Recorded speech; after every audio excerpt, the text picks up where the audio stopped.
Welcome, everyone, to Westcliff University's Distinguished Innovator Speaker Series.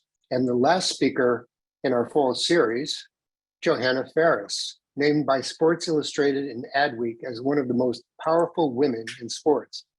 And she was listed as one of Fortune's 40 under 40. Johanna is today, by any measure, one of the most influential executives in the $200 billion gaming industry. We'll learn about her career journey as an executive overseeing two of the biggest pop culture franchises in the world. First, the National Football League in New York, where Johanna held leadership roles across marketing, league initiative, strategy, fan and business development, partnerships, and consumer products, and then to Call of Duty, heading up the entire IP portfolio of Call of Duty at Activision Blizzard in Los Angeles.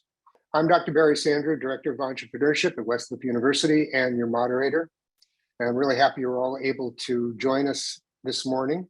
We'll get to Johanna in just a moment, but first I want to briefly introduce Westcliff University to those in the webinar audience who might not be familiar with the institution. Pictured here is our campus in Irvine, California. Westcliff is an accredited private institution of higher learning with close to 5,000 students enrolled both live, online, and on campus. There are four colleges: College of Business, the College of Education, the College of Law, and the College of Technology and Engineering.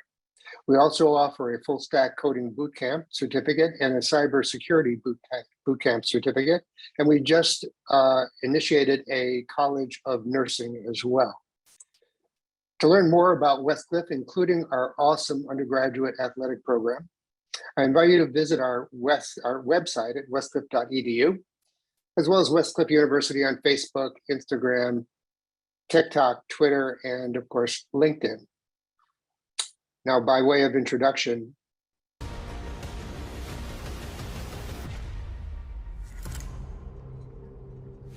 Hi, everyone. In 2019, modern warfare changed everything. And on October 28th, we usher in a new era of Call of Duty with the launch of Modern Warfare 2. Wow, what a promo. What is Call of Duty? Well, Modern Warfare 2 is a new release. It hit 1 billion in revenue in 10 days, faster than any past Call of Duty title. It hit 800 million in 3 days. To put this in perspective, that beats just about every Hollywood blockbuster ever released, including Top Gun Maverick. Very impressive. Very impressive, Johanna. Welcome. Thank you so much. Thanks, Barry, for the introduction. I really appreciate it. Yeah. And I'm happy to be here. Well, you know, our audience largely is not familiar with this particular game or this type of game in particular. So I would just want to show, if you don't mind, I'd like to show the trailer to Modern Warfare 2. That'd be great. We got a hit on Hassan. We can't take him in Iran. He's not in Iran. Who do we send?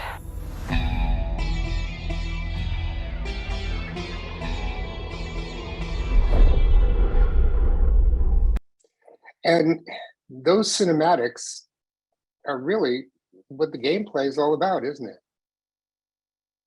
It looks very much like that. It does. And we'll talk a lot more about, what it takes to make these blockbusters and the development studios that pour into it. But it's just become so cinematic, so immersive, as you can see. Again, this is not your dad's video game. And now I can say it's not your grandfather's video game either, frankly. This is entirely different. And I mentioned to you before we actually started that, I cut my teeth on Doom and Quake and Zork. In fact, I played Zork on a PDP 10, PDP 11 way back. So this is an entirely new realm of gaming. And this is pretty much in the forefront of the entire industry, isn't it? It is. And, I want to make sure as we prep for the session that we get to the heart of maybe what even the listeners want to get out of it, because there's just so much we could unpack about your question.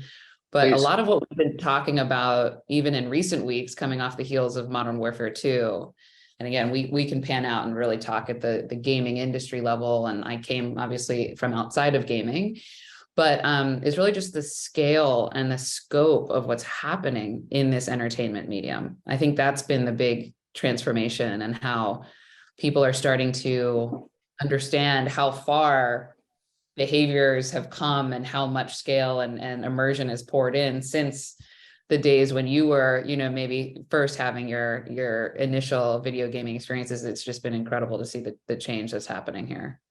Well, over 14 years, I believe, basically, Call of Duty has been around for 14 years. There are approximately, I think you mentioned, 300 million people engaged in this game.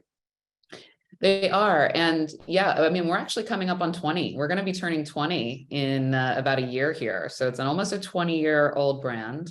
It started just on PC long ago. And, even if we took the time to talk about how much Call of Duty has changed over the course of 19 years, you'd be astonished. But, to that 300 million user base, call it, number, and almost 500 million units sold. Some of those numbers are really rooted in what's happened actually in the last 5 to 10 years alone, where we started to open the funnel to whole new regions of the world through things like mobile gaming. So taking Call of Duty to mobile has been a huge funnel driver for us.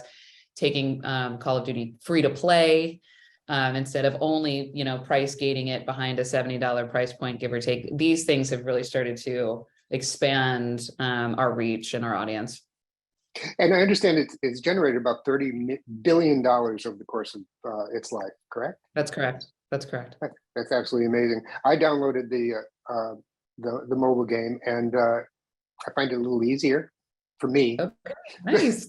but you've got really two forms, right?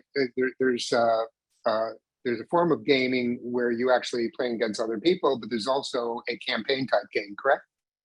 That's exactly right. And it really speaks to, I often say it's the buffet of Call of Duty. There's no one way to play. A lot of games have dimension. Some games are much more one-dimensional. You think about, I'm picking on our friends at Candy Crush because I love Candy Crush, but you sort of are going back because you want to optimize for the very simple, standard way of playing.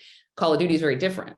To your point, I might want the campaign, which is drop me into the immersive interactive movie that will unfold in stages, or as we call them, missions and levels, chapter by chapter, highly scripted, extremely narrative. And I'm a part of the cast, if you will, as this story unfolds. That is very different. It's very one-to-one, to your point. It's me, myself, and I'm immersed in that movie of Modern Warfare 2. That's very different than you and I getting together with friends and dropping into Battle Royale Warzone, right? Or even some of the multiplayer stuff that's much more online, fast-paced, highly competitive in many ways. But it's not just you and me on a campaign, is it? I mean, you have a whole team with you, correct? You do, and it's really fascinating to see. We all have different play styles, and what Call of Duty has been able to do is speak to those play styles and make them all new innovation beats for us. But at the same time, I spend a lot of time in campaign. I spend a lot of time in Warzone. It just sort of depends on my mood, and I can have this very immersive Call of Duty experience, but kind of pick my adventure depending on the day. But you're kind of a casual player, you said. Is that true? Very much so. Yeah. And I don't hide behind that at all, which is interesting because I came through the esports door. I know esports being so important to Westcliff in particular. Obviously I'm biased. I'm a huge fan of all things competitive gaming, but I say that because, being a casual player was an interesting marriage of a perspective where I was also serving as like the commissioner and the leader of the uppermost, most competitive, best in class players in the world, and helping them get on main stages and play at this hyper competitive level. So to some degree, I learned so much so quickly, having, had to steward really the competitive side of esports for Call of Duty as my first foray into the franchise. Yeah, there are some really heavy duty players. I mean, some very serious players. Obviously, when you have hundreds of millions of people playing this thing. There's going to be some superstars. I mentioned that one of my studios was on the bottom floor of Rockstar Games, and from Grand Theft Auto, and some of my artists actually went to work with them, and their entire persona changed. All of a sudden, they started to become secretive and everything. And Rockstar, I asked the CEO if I could get a tour. He said no. He said it was locked up as good as Area 51 is today. Nobody does anything, but you're basically, Call of Duty is taking a different tack. You're actually going out and engaging with influencers and these superstar gamers, and actually having the. Well, tell me about how you have developers involved. Yeah, I love this insight. I say that because it's actually been a huge behavioral shift for us as a franchise. This was a big one for me when I was coming in to oversee the franchise almost about 2 years ago as general manager. And one of the opportunities that I saw for us was, how do we get, as I often say in other interviews, more proximity, more closeness, more partnership, more transparency, frankly, more vulnerability into our workflows with our community. Now, our community could be people like you and me and others who are playing, but our community can also be these huge influencers, these major, streamers and voices that are the megaphone, the advocates to our community in many ways. And so, yes, there is a dynamic where no one off the street can walk into our studio and just knock on the door and get in. There, you have to be very secure in your process there. But we have people now in our streamer and influencer community coming in almost weekly when we want them to get pre-briefed or get their eyes on something well before we're launching it. And to talk very openly and transparently about what's good, what's buggy, what might be broken, where do we optimize, what do they like about it, what do they hate about it, and using that as an opportunity to do two things, I think, strategically. One, obviously, iterate and make the gameplay better. That's obvious. But the other part, to your point, is to create more brand love with those streamers so that they understand we're as good as our partnership together. We want them close. We want them to feel that they can call, that they don't feel surprised, right, or disconnected from the developer process. And there's a lot of examples I could siphon off, but that has just been an incredibly transformative positioning for us to take, because, to be honest, that was not always the case. And there was a lot of trust broken, or again, disconnection and discontent with our community as a franchise. And now I think we've really reversed the course on that. We're all better for it. Yeah, that's great marketing ploy as well. I mean, to get them engaged like that. And I can't, if I were a really hardcore gamer, I can't imagine anything more attractive than actually playing with the developers who actually know all the secrets and everything. Exactly. Yeah, I mean, you can't get better a competitive team than that, I would imagine. So that's really amazing. So how long does it take to actually produce something like this, Modern Warfare 2? Like I mentioned, I've been involved with animation. That takes about 1.5 years, and then you throw it out to the wind, and maybe it'll be a success or not. Yeah. And you spend $150 million doing that. What is it like to actually create a game like this? Yeah, it's years. I mean, years and years in the making. And what's interesting about Call of Duty is actually we are in a hypercharged frequency of content development. So typically highly immersive games, whether they're MOBAs or shooters, it less so about this exact gameplay, but if you have a lot of rich immersive content, some of those games will take the better part of 10 years to come out. Yeah. Sometimes you're talking about Grand Theft Auto. I mean, people are waiting with bated breath, but that's a 6 to 7 year cycle sometimes. And same with some of the other franchises in our portfolio. What's specific and unique to Call of Duty is, while it's still, call it 3 plus 4 good years to get something like Modern Warfare 2 out the door and Warzone right behind it, there's a leapfrogging operational rhythm that we've established over the course of the last 19 years, where you have different studios who are sort of taking the baton on the next fall's release. And so it's a hallmark of Call of Duty, I often say, that we commit very boldly to put out big time releases for Call of Duty on an annual cycle, which is very frequent, but it's usually because there's 3 to 4 years of development that's gone into that one. So Warzone, was that released yet?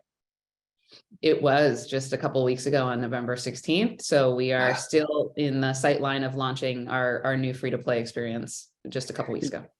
So that and Battle Royale are both free to play? They are. And this we called Warzone 2.0. The reason being 3 years ago, right? Actually, interestingly, when the pandemic had started to hit and everything was shut down, luckily we had a really good new product for a lot of people around the world to play when they couldn't gather in person. They could drop into a new free-to-play experience for Call of Duty, which was Battle Royale driven. We have now the second iteration of that, the 2.0 version of that Battle Royale experience. We also have a different free-to-play game mode called DMZ that came with this release, which is new to the franchise. You mentioned COVID. It's kind of sacrilegious to say people can benefit from that, but actually, what you did was help people psychologically. I think by giving them, it was probably invaluable to them, all cooped up, being able to play these exciting games. That's right. That's right. Yeah, and it kept things going. So that's really great. So Battle Royale has been out there for quite some time, hasn't it? It has. You actually, if you take a step back, just again at the macro level of trends in gaming, arguably the biggest behemoth in Battle Royale is Fortnite. It's not an Activision Blizzard IP. It's not Call of Duty. And most people on the call, if they're not playing Fortnite, they probably have a friend who are. And they really set the world ablaze, interestingly enough, just to bring a couple of the things that you and I have covered already into the zeitgeist, because I remember I was at the NFL. So this was before I even joined Activision Blizzard, and Fortnite became this sort of, everyone was talking about it. And the reason they were talking about it was not just because it was free to play and it was colorful and a cool new way to engage with gaming. It was also because one of the biggest rappers at the time happened to be dropping into one of the biggest streamers at the time, and they were playing together. And so you saw this cultural phenomenon happen around this new playstyle of last man standing or last woman standing. And that just became, oh my gosh, gaming is cool like never before, because these big celebrities, when they're not on stages, they're now spending time dropping in. We took a page from that and said, well, Call of Duty can do anything when we put our minds to it. And so 3 years ago, that's when we released our version of last man standing gameplay, which is Battle Royale, and made it free to play under the banner of Warzone. So it's interesting you use the word zeitgeist. So was Fortnite actually the trigger of that zeitgeist? It depends. It really depends on who you ask, because like I said, Call of Duty has been the top selling, console-based game in North America for 14, now 15 years running, hopefully. And it really depends on who your community is. League of Legends is sort of a well-positioned and well-oiled machine that's coming out from another competitor. And like I mentioned, Grand Theft Auto, I think there's a healthy tension and a fierce level of competition across all of the IP holders. And we all kind of keep each other on our toes. So when I talk about zeitgeist, it's more, I think, as almost an outsider from a gaming industry perspective coming into gaming relatively recently, it was really interesting to see how broader mainstream conversation started to shift away from gaming is either nerdy, or a gamer is somebody who sits in their basement and doesn't socialize in the world, or gaming is you fill in the blank, sort of not du jour, to now every brand I can think of has a gaming strategy. Everybody is trying to figure out, how can I figure out my way into gaming, whether it's as part of the workforce or as just part of marketing my brand or my products in a sophisticated way. So the shift is really recent, in my opinion. And I think Fortnite was just one of those good examples, not dissimilar to Call of Duty, of taking the world by storm on the mainstream culture side. Well, it's an interesting strategy. Let me ask you this. So you got Warzone coming out, or came out. And But you also have Modern Warfare 2 that came out. They don't compete with each other. Was Warzone a way of bringing people into Modern Warfare 2? Is that the rationale? It's such a good question. And I say it because there's so many ways I could answer it. But look, I think the easiest way to say is there is a win-win situation there. Because the win on just launching a world-class Battle Royale free-to-play Call of Duty experience expanded what it meant to be able to play Call of Duty. It took it away from the traditional menu, as I talked about. I'm either dropping in to play campaign as a single player, I'm dropping in to play zombies when Black Ops comes out, or I'm dropping in to play multiplayer with myself and my friends. Now I have this whole other way to experience this incredible IP. And by the way, it's free to play. Awesome. That's just a good business decision, right? Oh, So yeah. even if there was no convergence. What we did see, and we continue to see though, is that they are of a piece. And you'll see a lot of people who are now dropping in, as I mentioned, into both sides of that story. And now with DMZ, there's even more ways to play Call of Duty free to play and be fully immersed in new gameplay. So it creates this platform of engagement for us. And then we can say, man, how do we expand that to mobile? You know, we just literally are on hours out of having started to soft launch Warzone on mobile and getting it on phones all over the world, not just PCs and consoles. So there is a lot of overlap. There is a lot of gain that you start to see when you optimize for both sides of that. But that's why we're so obsessed with make sure that the gameplay is world-class, because when you do that, good things will happen across every board. Right. So one doesn't cannibalize the other. They basically they help each other, sort of. Exactly. All boats rose in that regard. Yes.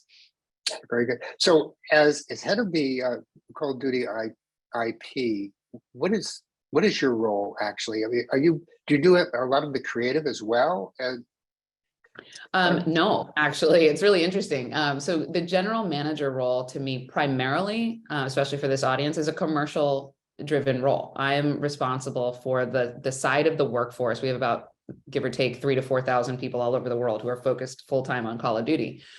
But I'm really responsible for the side of that strategy to say, how are we going to take this amazing gameplay? How are we going to take this amazing creative and package it and market it and publish it and commercialize it and monetize it such that we're also driving major revenue gains? So when you started up top with those headlines, you know, it's really on me to make sure that we're generating real big business and real big scale as a franchise for what the creative development teams are putting together.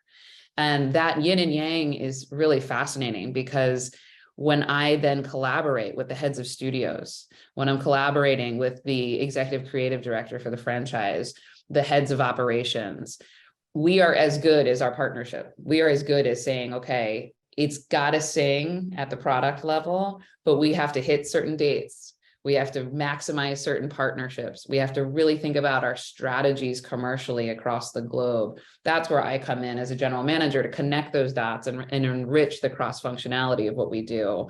But no, I am not sitting there calling the shots creatively. I would never be able to do it. So I'm more on the business side. Yeah. But I'll bet with those hundreds of millions of players, you get a lot of feedback, both good and bad, I would imagine. And when it first comes out, how many people are I mean, I can imagine a whole army of people addressing those situations, not only the bug fixes, but everything else. Is that true? That's 100% true. And we are a highly analytical company. And I think that's part of our superpower, to be honest, is that we will bend as much data as we can to understand who's coming in, who's churning, what are the issues across the board, where's the opportunity, where should we pour gasoline on something to really maximize it. And we don't shy away from the good news and the bad news in that regard, right? We're always going to be obsessing the data. And so you're right, there's data and analysis that's happening just in terms of gameplay behavior or bugs or crash rates or, you know, whatever that might be technically. And then you've got a litany more on my side as well of data and analytics that are consumer driven or platform partnership driven to say, are we hitting the numbers? Are we reaching who we want to reach? Are we retaining who we want to reach? And how much are they spending or not spending on any given, merchandising strategy that we've put together, and so on and so forth. So again, the yin and the yang is really, really quite deep here on the Call of Duty side. And I think that's part of our strength as a brand. Oh, that's right. It's not only buying the game, but all of the equipment and everything like that. It all costs money. And yeah, and everybody wants to be the best and the most powerful. So yeah, it costs money, and rightfully so. No, that's fascinating. I wanted to get into some of your career history, because to me it's fascinating. And you started at Harvard. What were your majors at Harvard? I was a comparative religion major, and I minored in Afro-American studies. So Perfect. You tell me how I ended up where I ended up, but I wouldn't trade it in for the world. It was awesome. Well, yeah, and Steve Jobs, said nothing is wasted. No experiences are wasted, and a lot of his early experiences actually made Macintosh sing. Speaking of singing, I think right after Harvard, that's what you went into, right? I did, yeah, because I really invested heavily. So I was an athlete, multi-sport athlete. Always felt like I wanted to be in sports and be a sports executive somehow pre-college. Got to college, decided not to, put too much sweat equity into my athletic career while I was at Harvard, and really transitioned my focus to performing arts. Yeah. Coming off of that, I was a musician. Yeah. Yeah, but prior to Harvard, I mean, you were in just about every sport there is, correct? I mean, too many sports, I think. Too many sports. I trust me, I'm bad at more sports than I'm good at, but yes. And I focused on mostly soccer and basketball. So I'm very happy that the World Cup is back with us right now as a soccer fan. And but yeah, so it was sort of the dual sides of me. I have a dual passion for sports and for music. And so right after graduating, I knew I had some time, and I had the undergrad degree to cushion me for a little bit to explore my creative side. But ultimately, I fell into, the NFL some years after that. And that was when I knew I was on my trajectory to get back into sports in a big way. Well, I know that you still sing. You sing in church and a number. So, but I think you found some strength in other ways through your singing, didn't you? I did. And, some of it even translates into my corporate executive career, which is, quite intense, as you can imagine.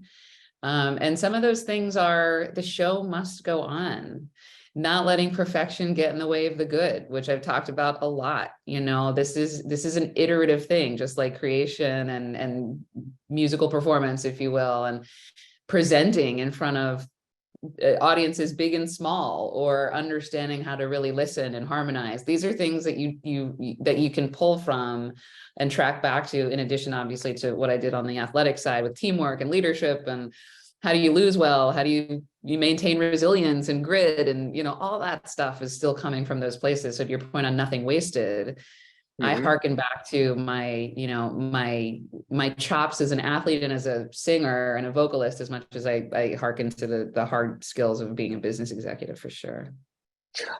How did you find yourself at the NFL? So I was in New York, and I applied for an entry-level job, and it was interesting at the time because I had some thinking to do. Was I really ready to make the mental transition out of being sort of thinking about my creative career as my priority at the time?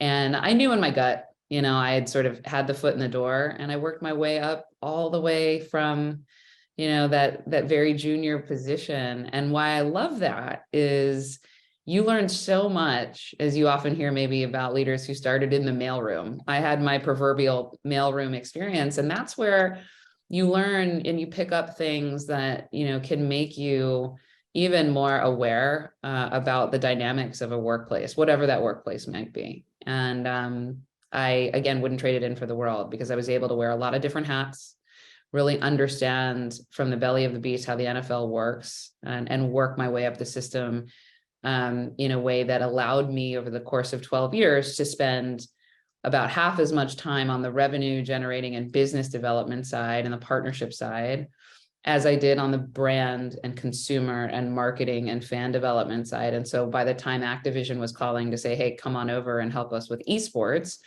and Call of Duty, I felt like all of those other experiences afforded me the opportunity to be an attractive candidate for, the commissioner job ultimately that I started Yeah. with the seat. And when you got that call from Activision Blizzard, what did you think? Did you give it, did you know what it was all about at that particular point in time?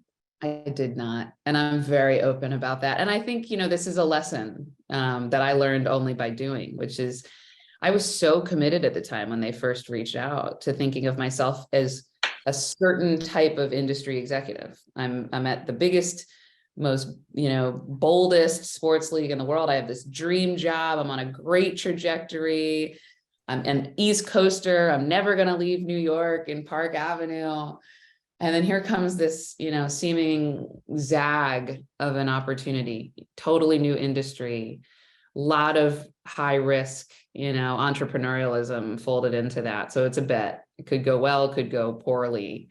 Again, being an outsider coming in. And I love Call of Duty. I'm a gamer. I grew up playing games. So that wasn't the issue, but more just, wow, this is not something I ever imagined myself entertaining.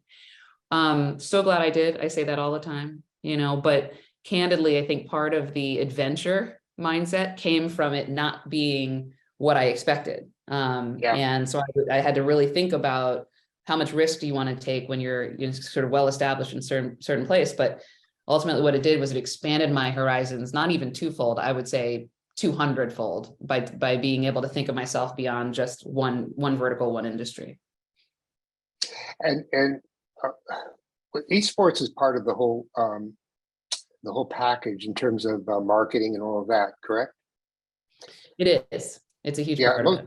Yeah, most of it. I don't think a lot of the audience understands what that is. I remember when my kids were into video games, they used to call me over and say, "Hey, Dad, watch me play." I said, "Why would I want to watch you play? I'll play myself." Exactly. That's not true anymore. It's a big business, correct? It is, and yet it's a big business and it's still an emerging business. Everyone is still trying to figure out what is the future of competitive gaming, right? But one of the parallels that was so attractive to me, aside from being able to, launch your own vision of a pro sports league, is just a tremendous opportunity that comes only once in a lifetime. So that was part of the appeal for me. And I was able to interface, somewhat interestingly enough, selling those franchises to NFL owners who I was working with and for back at the league, or to MLB owners or owners of soccer teams and hockey teams and the like in the NBA. So that felt nice and a good crossover. But to your point, it is a big business, but what's exciting about what's happening on the competitive esports side is its own transformation is happening. The parallel, when you think about, just take the NFL, there's less than 1% of the population who actually plays football. And yet think about the mega billion-dollar industry that has been siphoned off of the watching of people who are really good at playing football, right? And so even if you just take that methodology and you say, man, where would the watching of the best Call of Duty players or the best of the best Overwatch players be 20 years from now? And you compare that to 100-plus-year-old leagues who've done the same, let alone what you can do within our virtual spaces around competitive gaming. It's a long game, but I believe in that because I've seen it happen with the NFL. Yeah, very good. David Johnson, he's a professor here. He just mentioned he's a nerd like me. He'll like that. He's in his 60s and he's been a gamer for 30 years. And he plays a lot with his son. He can't compete against his son. I think after a while, it's difficult to compete against younger people. But he can compete with his son. Yeah.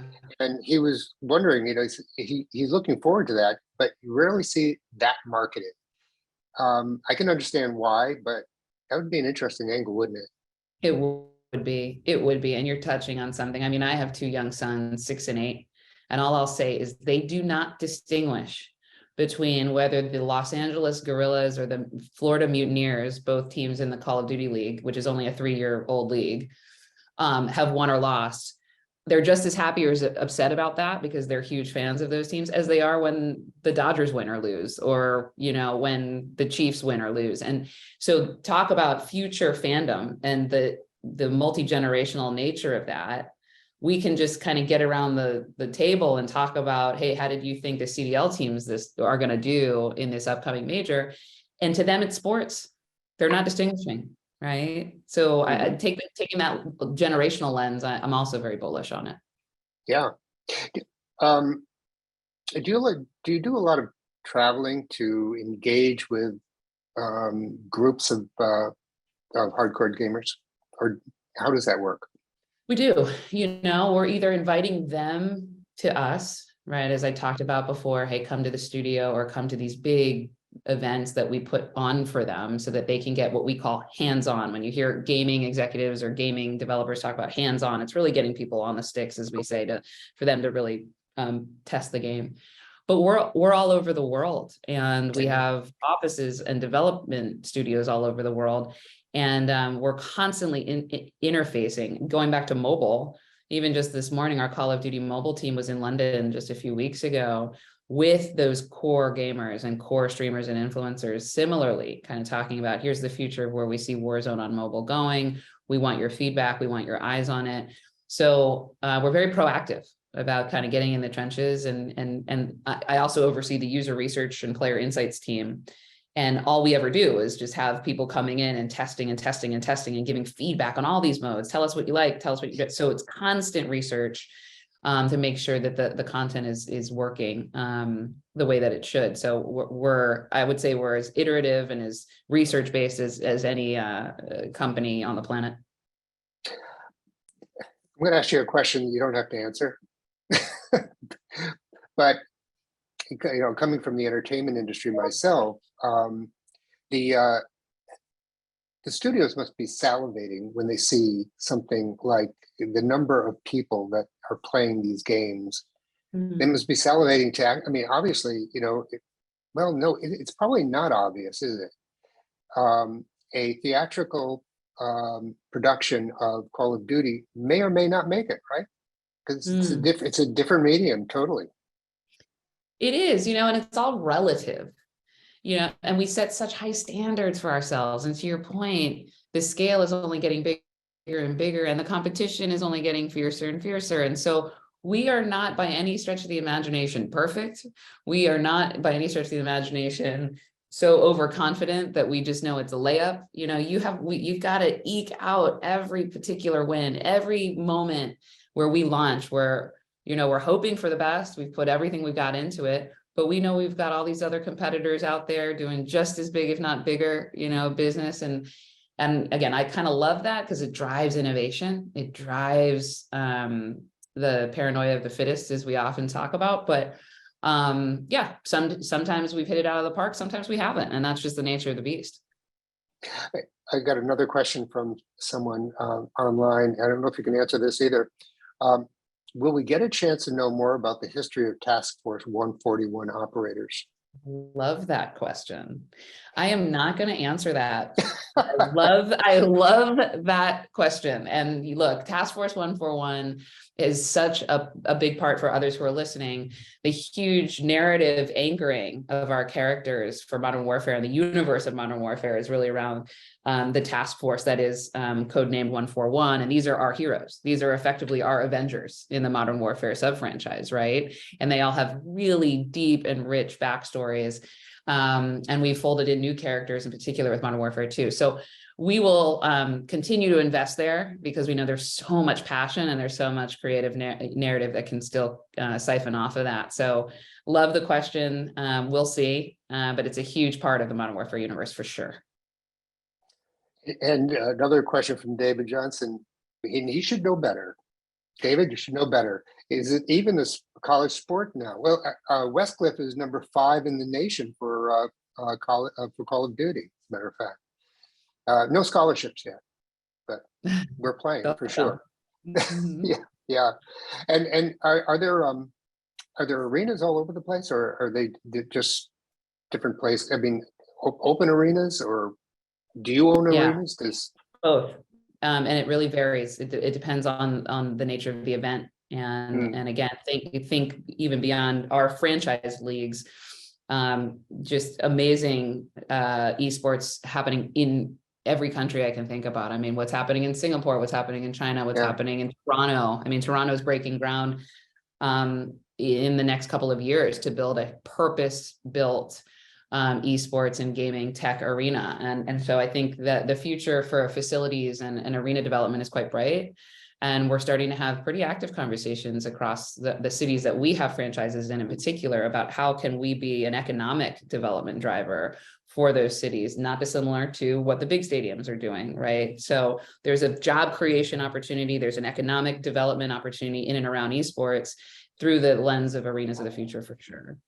Oh, great. Great. Yeah, as a matter of fact, I think I mentioned to you at one point that Westcliff was even looking at the possibility of creating our own arena, which would be very cool. I'd love to see that happen. You know, a lot of people, I've seen some, I've listened to a lot of your interviews, and a lot of people talk about you being at the top of your game. I don't see you at the top of your game at all. I see so much more for you. I mean, you're so young. And as a matter of fact, I just started my whole entrepreneurial career at your age. So you've got a long ways to go, even though you are at the top of your game at this point. And what would you like to see happen in your own career with Activision Blizzard? Well, first of all, I appreciate that you said I was young, so I'm going to take that with me through the rest of the day. Thank you for that. Yeah, no, look, I think, and you can hopefully hear it in my voice. I really mean it when I say the last 4+ years of joining has been as blessed and transformational a decision, and I say that because it was risky, right? Yeah. And we to your point about being an entrepreneur. Sometimes it doesn't go so well, or you have the plan on paper and you gotta, you take a left turn. And we've had those zigs and zags, but the people I've met along the way, the expansiveness of the experience alone has grown me such that my hope is that we just continue to take the adventure farther. I think part of the reason I enjoy the job so much is that every week is very different. And in as much as we've just climbed a huge mountain and had this incredibly historic launch, and we're all very proud of that, we're kind of on to the next thing. We're on to the next, okay, what are we going to put out into the world and how are we going to make it great? And that dynamism to me is very, very interesting. And so I just want to stay in learning mode. I want to stay in, creative meets business mode, and what's the next hill to climb, and let's get after it. So there's a little bit of an adrenaline rush that comes with that type of hybrid role for me, and I love it. I wouldn't trade it in for the world. And one other point, we discussed the idea of having pro athletes from all different sports getting involved with Call of Duty, in particular esports. That would be awesome. Can you imagine playing with some superstar athletes who may be just about as good as you, or maybe not as good as you? I know, absolutely. You would be astonished by just the celebrity and household names that I could siphon off who just spend so much time in Call of Duty. And a lot of them come through the studio, and you just, man, it's so cool because you're seeing them as gamers, to your point. They're coming through not to sign autographs, not to be, the superstars of what we know them as, but really to say, hey, I love Call of Duty. I want to get my hands-on experience, or I just want to come through with some of the buddies. And for us to be able to be a brand and a franchise that can facilitate that type of connection with some of the biggest icons and culture is really special for Call of Duty. I will say, just because it's near and dear to my heart on both of my jobs, both at the NFL and now here, for those football fans out there, right around launch, we were having so much organic cultural conversation coming through Patrick Mahomes and Travis Kelce and all these other, big name stars, but the Chiefs and then many others across the league were starting to drive viral conversation because when they weren't playing on Sundays at Arrowhead, they were dropping into Warzone. And that's not something you can pay for. That's that cultural, phenomenon, entertainment icon status that Call of Duty kind of captures.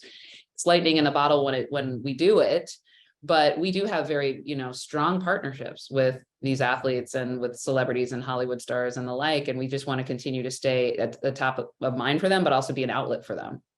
Great.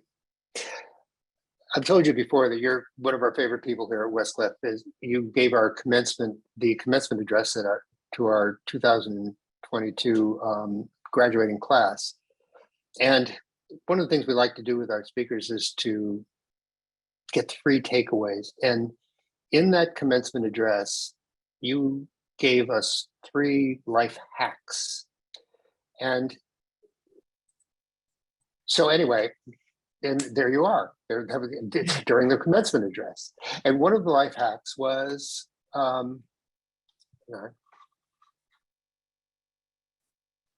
curiosity over certainty. Can you expound?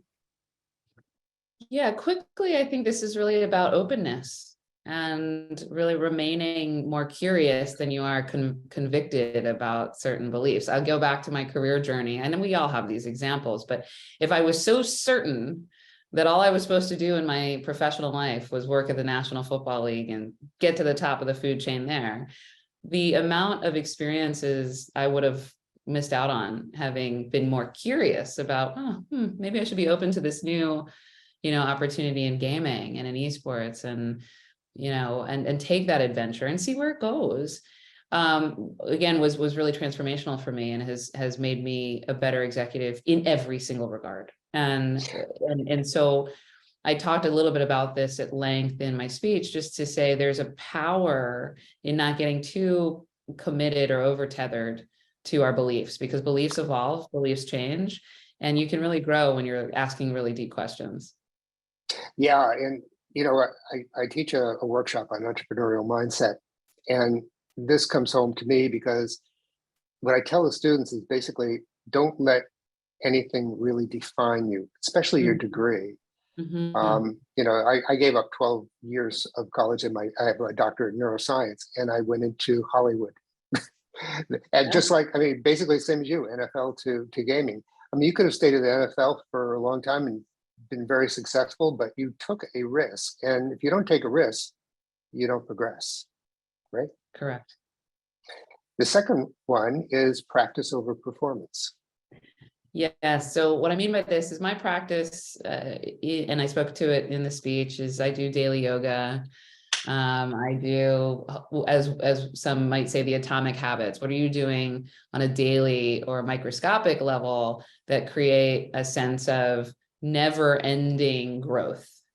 And sometimes those practices of walking, taking a walk outside, or practicing just being a good listener. It doesn't have to be wellness, right? Or exercise. It can be something completely different. But practicing something that you come back to and hone a craft each and every day, and there's no end game, allows for, I think, again, continued refinement and polish and growth again, versus putting all the chips in the performance. I say this as well because as an executive, you can see this sometimes and I've made this mistake in past lives when I was coming up the food chain too. You put so much focus on the presentation day or the sales pitch day or the interview day, right?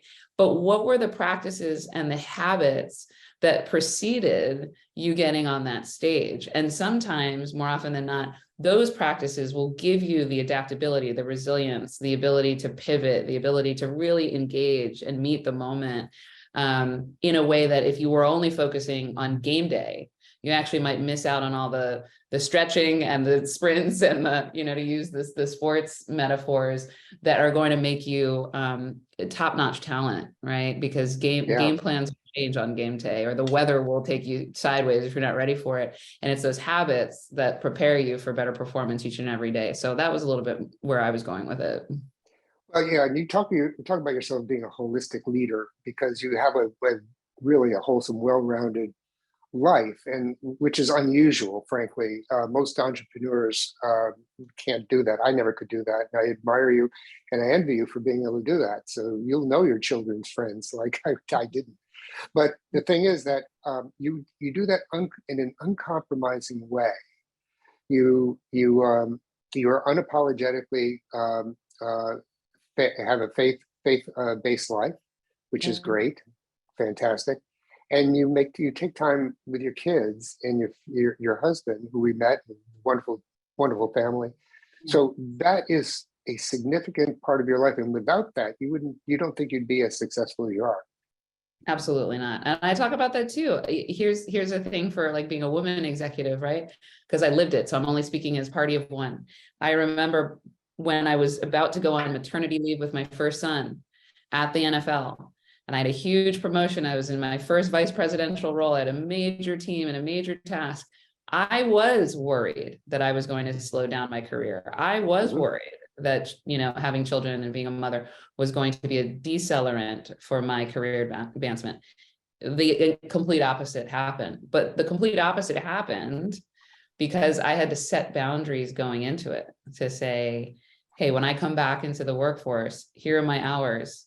Here's when I need to leave early to go get the kiddos. I'll be back on at 9 when they go down. I'll let you know if that, but setting those boundaries and being really clear about shifting how I get the work done as a mom allowed me to show up as a happier mother and a more effective decision maker in the household and a more effective leader when I was ready to focus, because now everybody was on the same page, right? And so to your point on boundary setting and creating those boundaries around what you value each and every day, then the pie chart ends up being, I think, sometimes a lot less stressful than when we assume people know, or we don't set the boundaries out, in a clear way for everybody to sort of adapt and work together around it. Right. And everybody has to understand what those boundaries are, obviously.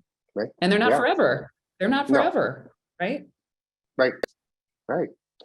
Number 3, contribution over consumption.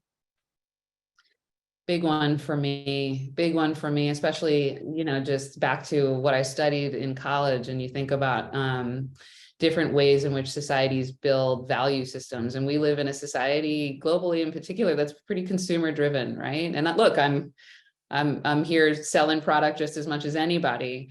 But when it goes too far, you can really lose sight of, not just what you take from things. What can I get out of this? Or what can I buy? Or what can I flex with as a status, symbol in society, and more think about, well, maybe if I invert the paradigm and think about how do I contribute to the day? How do I make the day better? How do I make somebody else's day better? How do I pour into my environment such that by virtue of me having been here, that environment is better than when I found it?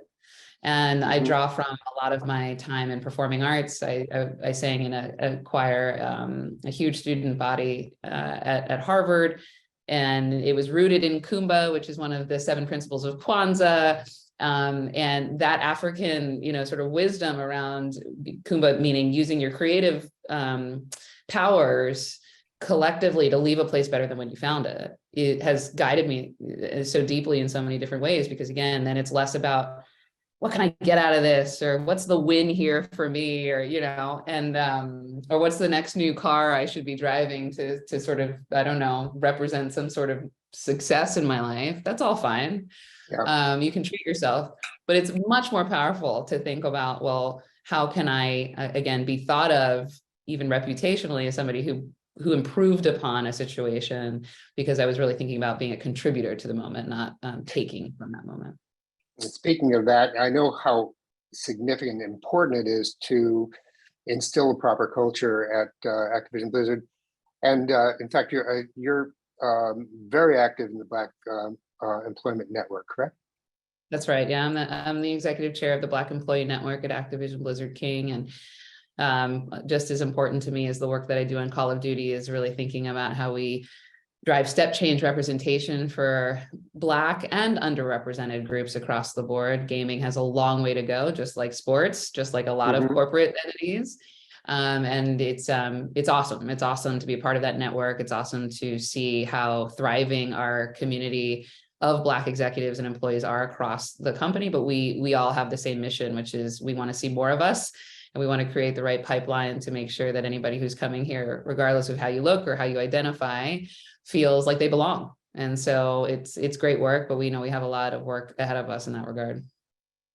Well, there's little doubt that you're a huge asset to Activision Blizzard, and we appreciate you here at Westcliff. I can tell you that, and we appreciate you coming today and spending time with us in the Distinguished Innovator Speaker Series. Oh, it's such a pleasure. It's great to see you again, and thank you again for having me. Yeah, and we hope that you'll be able to make it to our next event. We have about 120 countries represented here at Westcliff. Talk about diverse student body. And we have an International Food and Culture Festival coming up December 8th. And it should be a great time. We typically have a great time when we have these kind of things on campus. So I would invite everybody online to please register for this. And Johanna, maybe you can make it as well. It'd be wonderful. We'd really appreciate it. And thanks again. My final goodbye, Johanna. This was great. Really appreciate it. Thank you so much, Barry. Thanks, everyone. Okay. Take care. Bye-bye.